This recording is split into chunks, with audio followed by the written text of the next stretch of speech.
In today's video, I'm going to give you ideas on how to quilt a strip quilt. Hi, I'm Kim Jamieson-Hirst of Chatterbox Quilts, and I recently made this strip quilt. Well, it's a top at this point in time, and I was thinking about how to quilt it. So there's lots of different ideas I have, and I wanted to share those with you.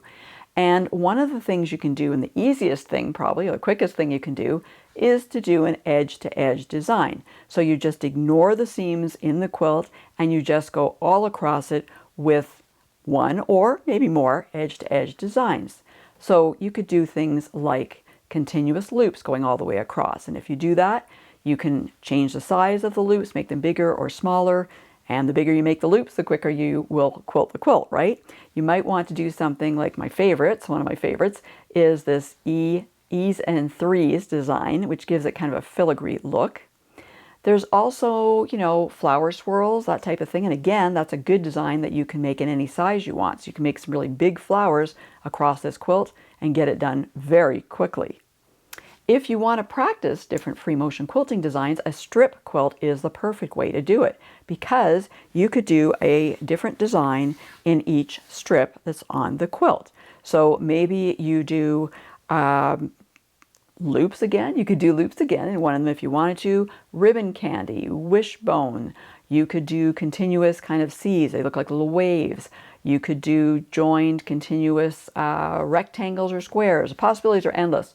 Whatever is your favorite designs, or maybe a design that you want to practice, you could certainly do that in each of the strips. Maybe you want to just choose 3 different designs, motifs, and you want to alternate those. So maybe you do design 1 in strip 1, design 2 in strip 2, design 3 in strip 3, and then go back to design 1 in strip 4. So you go 1, 2, 3, 1, 2, 3, 1, 2, 3 with your designs. And if you do something like that, well, you'll be really good at those designs by the time you finish this quilt. I have another idea for you that's kind of different, but before I get into that, I want to say a huge thank you to my Patchwork Pals.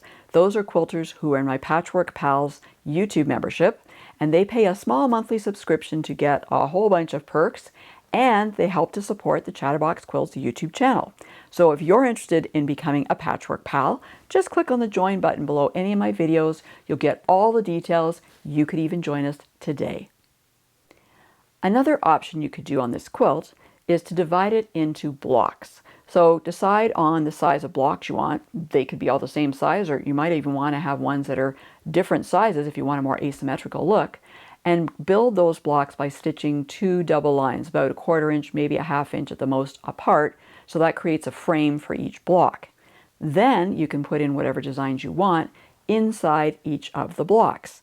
So you might want to put in, for example, a feather, like this feather front here. Or maybe you want to put in something like continuous curves and then fill in the center with another design. So lots of different options. So that gives you an opportunity to practice a block quilting design, which is kind of the opposite of those edge-to-edge designs.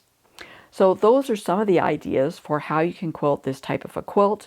Depends on whether you need to have it quick or whether you want to spend a little more time developing your skills. Now, I've talked to you about this quilt, but I haven't explained how to make it and different options that you can use when you're making this type of a quilt. So don't worry, I've got you covered. Check out this video here that has all the information that you need. And for more helpful quilting information, be sure to go to my website at www.chatterboxquilts.com.